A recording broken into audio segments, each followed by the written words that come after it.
오늘의 하나님 말씀 신약성경 고린도전서 15장 20절에서 26절까지입니다. 그러나 이제 그리스도께서 죽은 자 가운데서 다시 살아 잠자는 자들의 첫 열매들이 되셨도다. 사망이 사람으로 말미암았으니 죽은 자의 부활도 사람으로 말미암는도다. 아담 안에서 모든 사람이 죽은 것 같이 그리스도 안에서 모든 사람이 삶을 얻으리라. 그러나 각각 자기 차례대로 되리니 먼저는 첫 열매들인 그리스도요, 다음에는 그리스도 강림하실 때에 그에게 붙은 자요, 그 후에는 나중이니 저가 모든 정사와 모든 권세와 능력을 멸하시고 나라를 아버지 하나님께 바칠 때라. 저가 모든 원수를 그 발 아래 둘 때까지 불갑을 왕노릇 하시리니 맨 나중에 멸망받을 원수는 사망이니라. 아멘. 지나간 한 주간 동안도 여러분 승리하게 되셨습니다. 우리를 곁을 떠나서 먼저 출발한 형제도 계시고 또 입원 중에 있는 분들도 계시고 내일 모레는 김재영 권사님 이제 암이 많이 퍼졌다고 하는데 노인이십니다. 이렇게 대수술을 하는데 잘 되도록 여러분 기도해 주시길 부탁드립니다. 참 코로나 이 문제가 해결이 안 돼가지고 여러 방면에서 완전 회복이 되지 않았는데 빨리 회복됐으면 좋겠습니다. 기도 계속해 주시길 바라고요. 그럼에도 우리는 흔들리지 않은 믿음을 가지고 살아가야 합니다. 금년도 주신 교회 성구 우리 함께 고백하고 가겠습니다. 믿음의 주여 시작. 믿음의 주여 또 온전케 하시는 이인 예수를 바라보자. 저는 그 앞에 있는 즐거움을 위하여 십자가를 참으사 부끄러움을 개의치 아니하시더니 하나님 보좌 우편에 앉으셨느니라. 아멘. 고린도전서 15장을 부활장이라고도 말합니다. 히브리서 11장을 믿음의 장이라고 말하기도 하고요. 고린도전서 13장을 사랑장이라고도 이야기하죠. 이렇게 각 장을 나중에 나눴는데도 이 한 장에 부활에 대한 이야기가 많이 들어있어서 부활장이다 이렇게 얘기를 합니다. 부활이 과연 성경에 몇 번 나와 있겠습니까? 이거 구체적으로는 7가지의 부활을 말씀하고 있는데요. 오늘 성경 본문에는 크게 그것들을 뭉뚱그려서 3가지 부활을 이야기하고 있습니다. 오늘은 그 이야기를 하도록 하겠습니다. 부활 신앙을 갖는 것이 왜 중요하냐 하면 우리가 이 땅에 지금 전 세계의 평균 수명이 약 60세 정도 됩니다. 그리고 일본이나 한국 같은 경우는 여자분들이 오래 사셔서 평균 연령이 한 85세쯤 되는 걸로 알고 있는데요. 목표들이 대개 100세 시대다 해가지고 영 안 뜨다가 100세 시대 노래 불러서 뜬 아줌마도 있더라고요. 그래서 100세 시대를 바라보는 그런 시대에 우리가 살고 있습니다. 이 100세가 긴 것 같지만 금방 지나가잖아요. 지금 90세쯤 되신 권사님들이 계시면 금방 지나갔다가 이렇게 얘기하는데 성경은 우리에게 이 지상의 생애가 끝나고 나면 이제 하프타임, 중간 시간을 주신다. 그것이 예수님께서 마태복음 11장 28절인가요? 수고하고 무거운 짐자들아 다 내게로 오라 내가 너희를 쉬게 하리라. 쉬게 하리라 하는 그 말씀이 바로 이 중간 쉬게 한다는 그런 뜻과 연결이 되어 있습니다. 그래서 아나파오라고 하는 이 말은 휴식을 주겠다 하는 뜻인데 어느 정도 주겠느냐? 계시록 14장 13절에 더 구체적으로 아나파우스라는 말이 있는데 이 말은 중간에 중간 하프타임이라고 번역이 되어 있습니다. 그래서 하프타임을 주고 그리고 난 다음에 후반전에 들어가게 하겠다. 그 후반전이 뭐냐? 천년왕국이다. 그러니까 천년이다 그 말이죠. 100년을 사는 것도 중요하지만 더 중요한 건 후반전에 뛸 수 있는 선수가 되는 건 더 중요하죠. 전반전에 잘해야 후반전에 이렇게 뛰게 하지 전반전에 형편없으면 하프타임 때 너 그만 뛰어 하고 감독이 부르지는 않습니다. 잘 뛰고 잘하면 하프타임을 갖고 후반전에 또 들어가게 되는데 천년왕국은 그래서 다 들어가는 게 아니고 예수님이 특별히 선택한 신부들이 들어간다 이렇게 말씀하고 있어요. 왕노릇 할 사람들이 신부들이다 이렇게 말씀하고 있습니다. 그래서 후반전이 어느 정도냐 하면 1000년 동안이다. 성경에 나오는 신약 성경에 나오는 영생 혹은 영원히 산다 하는 그 단어들이 대부분 성경에 기록된 단어들을 번역을 하면 영원히 오래 이런 뜻도 있지만 그런 뜻보다도 더 정확하게 번역을 하면 한 시대를 살게 한다 하는 뜻입니다. 그러니까 1000년 동안 왕노릇하게 한다. 그 천년왕국 끝나고 난 다음에 새하늘과 새 땅 모든 것들이 다 사라지고 새하늘과 새 땅을 만들어서 영생의 세계에 들어간다. 그 영생의 세계는 우리 머리로는 다 이해할 수가 없죠. 영생이 어떻게 되어질까를. 영생의 세계가 있다는 것만 아는 거죠. 하나님 그때 되면 더 잘 가르쳐 주시게 될 겁니다. 이래서 일단 부활이 얼마나 중요한지 모릅니다. 그래서 크게 부활이 세 가지가 있는데 오늘 이것을 여러분들에게 소개해 드리도록 하겠습니다. 첫 번째 중요한 내용이 오늘 성경에 기록된 대로 예수 그리스도께서 잠자는 자들의 첫 열매들이 되셨다 이렇게 기록이 되어 있습니다. 우리 성경에는 첫 열매라고 되어 있죠. 영어를 보시는 분들은 이렇게 아시겠지만 퍼스트 프루트가 아니고 프루트로 되어 있죠. 그래서 첫 열매들이 되셨다. 그리스도께서 첫 열매들이 되셨다 하는 그런 표현을 사용하고 있습니다. 그러니까 그리스도에게 붙어 있는 사람이 있다는 뜻. 다시 말해서 예수께서 이 땅에 초림하실 때는 독생자로 오셨습니다. 영원히 하나밖에 없는 독생자를 아끼지 않고 우리를 너무 사랑하셔서 하나님의 자녀를 만들어 주시려고 하나님의 사랑을 아낌없이 이렇게 나타낸 부분이 십자가상의 것이다. 그 은혜다. 이렇게 말합니다. 그러면 이렇게 사랑하는 우리들에게 아낌없이 아주 끝없는 영원한 은혜를 베풀어 주시게 되는데 그 표현을 예수님을 맏아들이다 표현했습니다. 그럼 맏아들이 있으면 동생들이 있다 하는 얘기죠. 예수님 부활하시고 난 다음에 그러죠. 네 형제에게 하면서 우리를 형제로 다시 말해서 한 집안 식구로 이렇게 받아주시고 성경에 다 그렇게 되어 있습니다. 이걸 번역을 처음 나신 자, 첫 번째로 나신 자 뭐 이렇게 번역을 했는데 원문은 똑같습니다. 프로토토스, 맏아들이라는 뜻입니다. 예수님이 맏아들이 되셔야 우리가 동생들이 되지 않습니까? 그러니까 하나님의 자녀. 그래서 하나님을 똑같이 예수님께서 부르신 것처럼 하나님 아버지라고 부르게 하늘에 계신 우리 아버지요 하는데 근데 번역이 그렇게 됐는데 사실은 원문에는 하늘에 계신 아버지가 아니고 하늘들에 계신 우리 아버지요 이런 뜻이죠. 삼층천에도 계시고 온 우주에 계신 모든 하늘들을 주관하시는 하늘들에 계신 아버지요. 이것이 원문 내용입니다.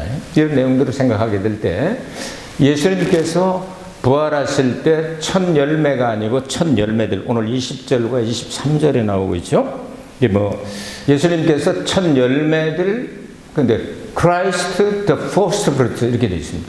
그러니까 그리스도께서 첫 열매들이 되셨다.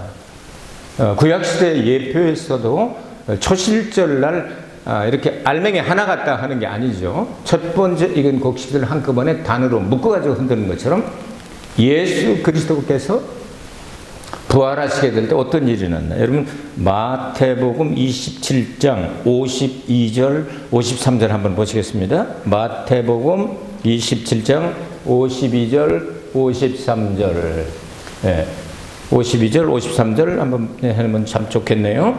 마태복음 27장 52절 무덤들이 열리며 자던 성도의 몸이 많이 일어나되 예수님 운명하실 때 이런 역사가 일어났습니다. 예수의 부활 후에 저희가 무덤에서 나와서 거룩한 성에 들어가 많은 사람에게 보이니라.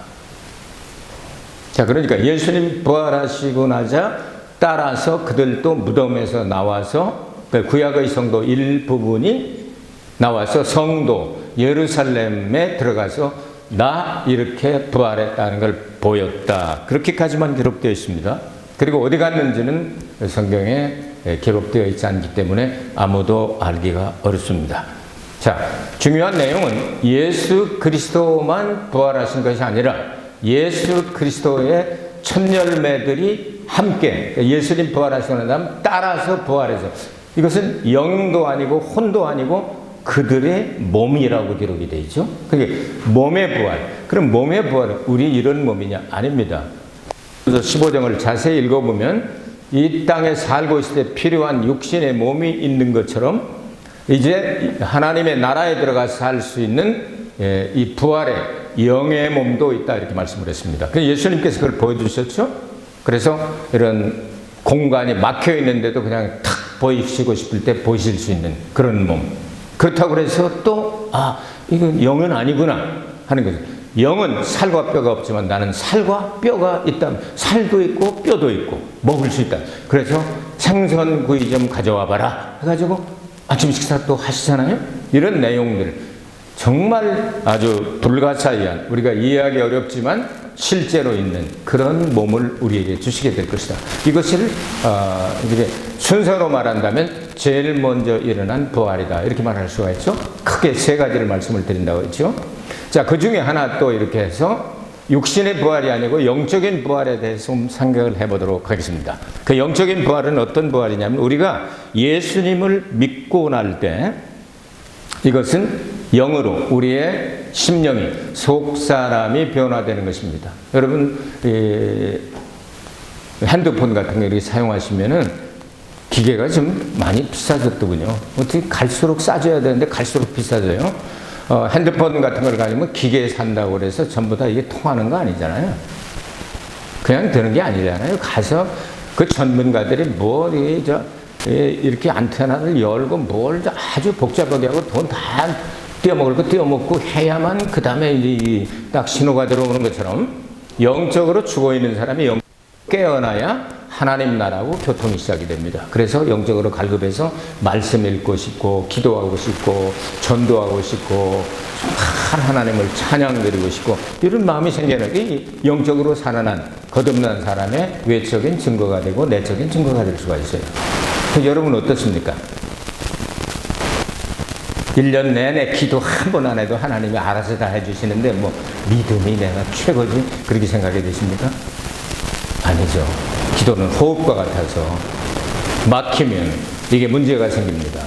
그래서 영적으로 이게 교통이 되는 것처럼 텔레비전이나 아니면 냉장고 사다 놨다 해서 그냥 되는 게 아니잖아요. 그것도 어느 정도 개설을 하고 그 다음에 선이 연결된 부분에 꽂고 이렇게 해야 작동을 하는 것처럼 우리 영으로 죽어있던 너희들을 하나님 아들 예수 그리스도의 복음을 통하여 살려주셨도다 이렇게 말씀하셨습니다.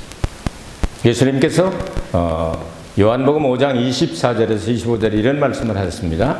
내가 진실로 진실로 너희에게 이르노니 내 말을 듣고 또 나 보내신 이를 믿는 자는 영생을 얻었고 심판에 이르지 아니하나니 사망에서 생명으로 옮겼느니라.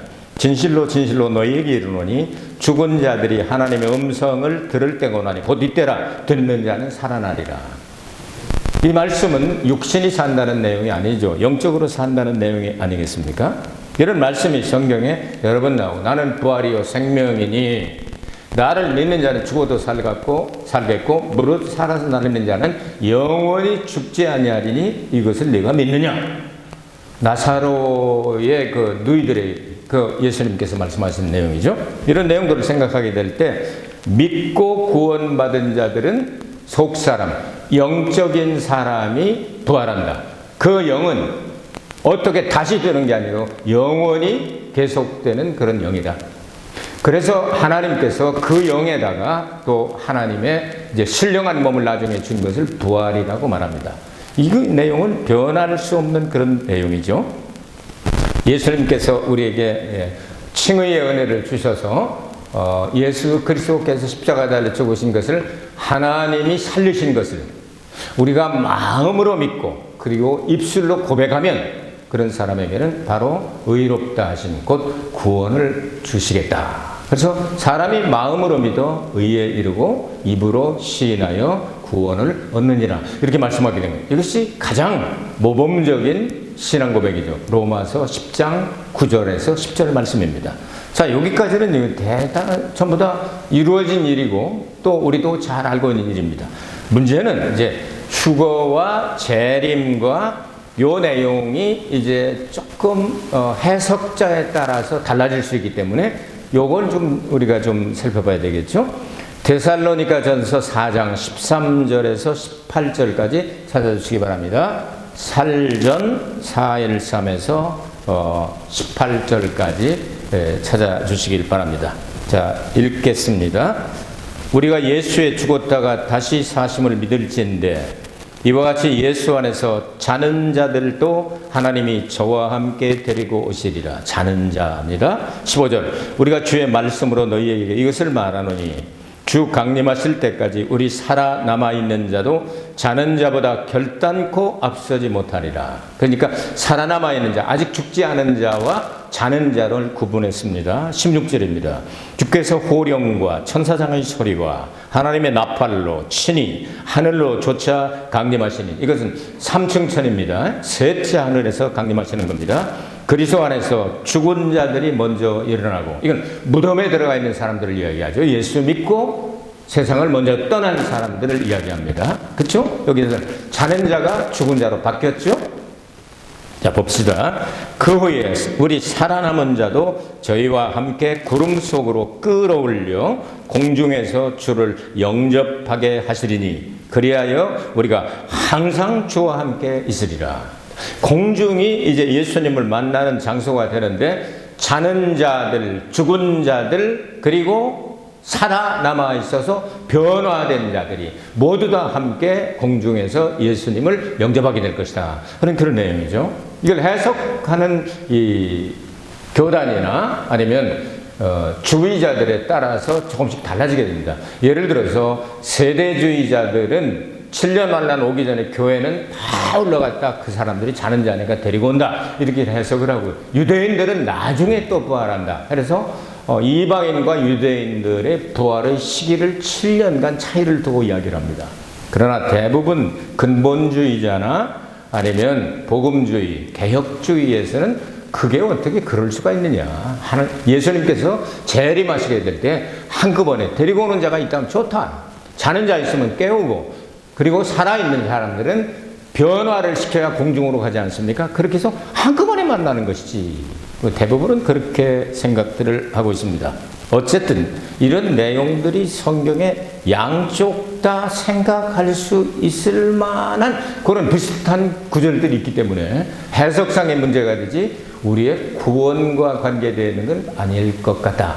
구원은 예수를 믿음으로 받는 것이기 때문에 부활신앙을 가지고 있는 것이 중요하지, 언제 부활하느냐 이것 때문에 우리가 구원이 취소되고 구원이 되고 합격되고 그러는 건 아니다. 그리고 우리가 준비하는 것이 중요한 것이죠. 그럼 요한계시록에 보면 7장과 그리고 11장과 그리고 14장에 보면 언제 올라가는지는 알 수 없지만 하나님의 나라 3층 천에 사람들이 있습니다. 예를 들어서 요한계시록 7장에 보면 14만 4천 명일 수가 있습니다. 그리고 요한계시록 14장에 보면 그 14만 4천 명이 같은 사람들인지 모르지만 그들을 가리켜서 천열매로 하나님께서 데려가셨다 하는 그 성경 구절이 나옵니다. 그리고 요한계시록 11장에 보면 두 증인이 나오는데, 두 증인이 딱 두 사람이냐 아니면 두 교회냐 어떤 단체냐 하는 건 아무도 알 수가 없는데, 그들이 하나님의 복음을 증거하다가 순교를 당하여 장사를 지내지 못하게 하는데 3일 반 지나고 난 다음에 하늘에서 생기가 내려와서 그들이 두 발로 벌떡 일어나니까 3층 천에 계신 하나님께서 이리 올라오너라 하니까 그들이 올라갔다 하르파죠. 휴거란 뜻이죠. 그들이 그들이 누군지는 아무도 지금 정확하게 증명을 할 만한 사람이 없습니다. 어쨌든 그 사람들이 3층 천에 먼저 올라갔다고 한다면 예수님께서 자는 자들을 데리고 오신다는 말씀에 해당이 되고, 누군지는 우리도 저도 모릅니다. 성경을 수백 번 수천 번을 읽어도 이게 알 수가 없어요. 왜냐하면 이렇게 보면 이런 것 같고 저렇게 보면 저런 것 같고 이러기 때문에. 그러나 예수님이 재림하시게 될 때 이제 죽은 자들이 깨어난다. 그러니까 무덤 속에서 다 나온다 하는 내용이에요. 그리고 살아남은 사람들이 공중에 끌어올려 간다. 그래서 이 사람들이 한꺼번에 다 모여서 공중을 결혼식장으로 만들고 공중 권세 잡은 사탄들을 다 쫓아버리고 거기를 아름다운 예수님의 결혼식장으로 만든다 하는 내용은 성경에 기록이 되어 있습니다. 어쨌든 우리는 먼저 가든지 아니면 예수님께서 재림하실 때까지 살아 있든지 우리가 잠자는 자 중에 있든지 죽은 자라고 표현된 사람의 무리 가운데 있든지 아니면 살아남아있는 그룹에 있든지 관계없이 예수님 재림하실 때 모조리 일어나가지고 공중에서 예수님을 만난다. 확신을 갖게 되기를 바랍니다. 그때 가야 천년왕국에 들어가게 되는 거예요. 자, 이런 내용을 말씀을 하시고 또 오늘 성경에 보니까 그 다음은 나중이니 하면서 하는 말씀이 나오죠. 그건 이제 천년왕국 끝난 다음의 이야기인데요. 요한계시록 20장 11절에서 15절을 띄워주시기 바랍니다. 요한계시록 20장 11절에서 15절 한번 보겠습니다. 백보자 심판이라고 말하는 그런 부분입니다. 내가 크고 흰 보좌와 그러니까 백보좌죠. 그 위에 앉으신 자를 보니 땅과 하늘이 그 앞에서 피하여 간데 어떠나 하늘과 땅이 없어지죠. 그래야 새 하늘과 새 땅을 만들지 않습니까? 또 내가 보니 죽은 자들이 물온대소하고 그러니까 예수 믿는 사람들은 천년 전에 벌써 일어났죠. 이건 천년 지나고 난 다음입니다. 물온대소하고 그 보좌 앞에 섰는데 책들이 펴있고 또 다른 책이 펴졌으니 곧 생명책이라. 책들은 그들의 행위록이죠. 여기 있는 책은 단수는 생명책입니다. 죽은 자들이 자기 행위를 따라 책들에 기록된 대로 심판을 받으니. 그러니까 책 안에는 없는 거예요. 생명책엔 이름이 없으니까 책들, 죄가 기록된 그 책들이 심판을 기준이 됩니다.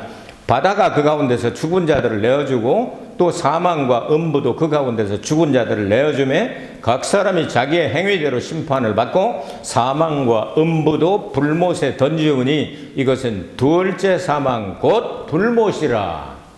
그러니까 지옥은 천년 왕국에 우리가 들어갈 때 지옥은 천년 동안입니다. 그런데 영원히 고통을 당하는 것은 지옥 중에서도 불못이라고 부릅니다. 이거 구분하시기 바랍니다. 지옥은 천년, 불못은 영원. 그렇게 외우시기 바랍니다. 지옥 천년, 불못 영원. 아시겠죠? 지옥은 천년에 끝납니다. 불못이 영원히 계속되는 지옥입니다. 그렇게 정리해 주시기를 바랍니다. 자, 누구든지 생명책에 기록되지 못한 자는 불못에 던지우리라. 자, 천년왕국 이전에 부활이 한 번 있었습니다. 그건 성도들의 부활이었습니다. 이제 천년왕국이 끝나고 난 다음에는 두 번째 부활이라고 말하는 이 부활인데요. 이 부활은 불신자들이 다 일어나게 됩니다. 불신자들이 일어나서 이제 심판을 받고 불못으로 던져지게 되는데 이 불못 속에는 누가 들어가느냐 하면 사망도 들어가고 음부도 불못으로 던짐을 당한다. 그렇게 기록을 하고 있죠. 그래서 사망과 지옥도 불못에 다 던져버리고 그들은 거기서 영원 무궁토록 밤낮 고통을 당하게 될 것이다. 이렇게 기록을 하고 있습니다. 이것이 마지막 부활이다. 그래서 요한계시록 20장 5절 말씀을 읽어보면요. 첫째 부활이라고 하는 단어가 나옵니다. 그럼 예수님은 잠자는 자들의 첫 열매가 되셨으니까 진짜 첫째 부활은 그때 있는 거죠. 그때였죠. 근데 성도들의 첫째 부활이란 첫째라고 하는 뜻은 순서로 볼 때 첫째, 둘째에서 앞뒤로 말할 때 먼저, 뒤 이런 뜻도 있지만 야, 그 사람이 이거야, 첫째야 하면 모든 사람들 중에서 가장 최상이다 하는 그런 뜻도 있지 않습니까? 그래서 계시록 20장 5절에 나오는 첫째 부활이라고 하는 단어는 프로테 아나스테시스. 러시아에 가면은 아나스타샤라고 하는 이름이 많은데요.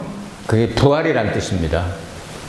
이 부활이라고 하는 그 단어가 아나스타시아인데 여기 이제 프로테 아나스타시아 이 말을 사용했는데 이게 뭐냐면 특급, 최상급, 가장 좋은 부활이다. 이렇게 번역할 수 있는 단어입니다. 그러니까 우리가 천년왕국이 전개되기 전에 우리가 그 부활에 참여하게 되면 첫 번째, 두 번째 가운데서는 첫 번째지만 첫 번째로 끝나는 것이 아니고 최고로 좋은 특급 최상급 부활이다 하는 뜻이 들어있다. 거기는 여러분 꼭 가셔야 되는 거예요. 거기 안 들어가면 이게 문제가 심각합니다. 영원히 심각합니다.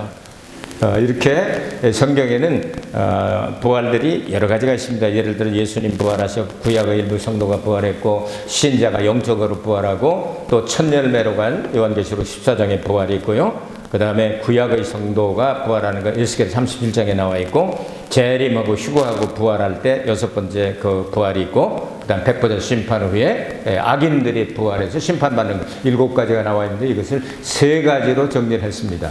어렵지만 꼭 알아두는 것이 좋다고 생각합니다. 자, 정리합니다. 첫 번째 예수 그리스도에게 붙어있는 구약의 일부 성도들이 예수님 부활하시고 난 다음에 몸을 부활해서 그게 영생하는 몸인 부활인지 그거는 기록되어 있지 않습니다. 어쨌든 예수님이 부활하시는 그 기념으로 구약의 성도 일부가 자기들이 몸들이 부활을 해서 이 거룩한 성 예루살렘에 보이고 갔다 하는 게 성경에 기록이 되어 있다. 두 번째, 예수님 재림하실 때 우리 믿는 성도들이 모두 부활한다. 그 다음 천년왕국에 들어간다. 천년왕국 끝나고 난 다음에 모든 불신자들이 인류 역사상에 있었던 모든 불신자들이 다 부활해서 심판을 받고 그들은 불모생해서 영원히 고통을 당하고 우리는 영원한 새하늘과 새 땅에서 이렇게 생명과 해를 따먹으면서 주님을 찬송하며 깊은 교제하며 영생을 누리게 될 것이다. 이거는 우리 지금 살아가는 것보다 훨씬 더 중요한 겁니다. 그렇죠? 100년 안쪽으로 살다 가는 이 세상보다 천년왕국이 더 중요하고 후반전이 더 중요하고 후반전 끝나고 난 다음에 뒤풀이가 더 중요한 거예요. 영생을 얻게 되니까요. 그것을 여러분들에게 말씀을 드렸습니다. 요즘 먹고 사는 것은 별 관계가 없는 것 같지만 여러분 먹고 사는 이유가 뭡니까? 거기 가려고 좋은 데 가려고 그런 거 아니겠어요? 신앙생활 잘 하시고 여러분 흔들리지 않는 믿음 갖게 되기를 바랍니다.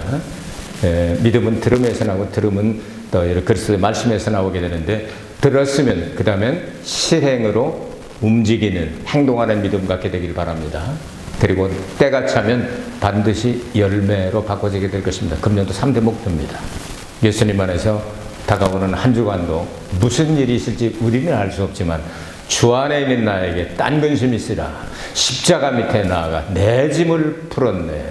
전날에 한숨 변하여 내 기도 되었고 또 내 찬송으로 바꿔지는 놀라운 축복의 한 주간이 되기를 기도합니다.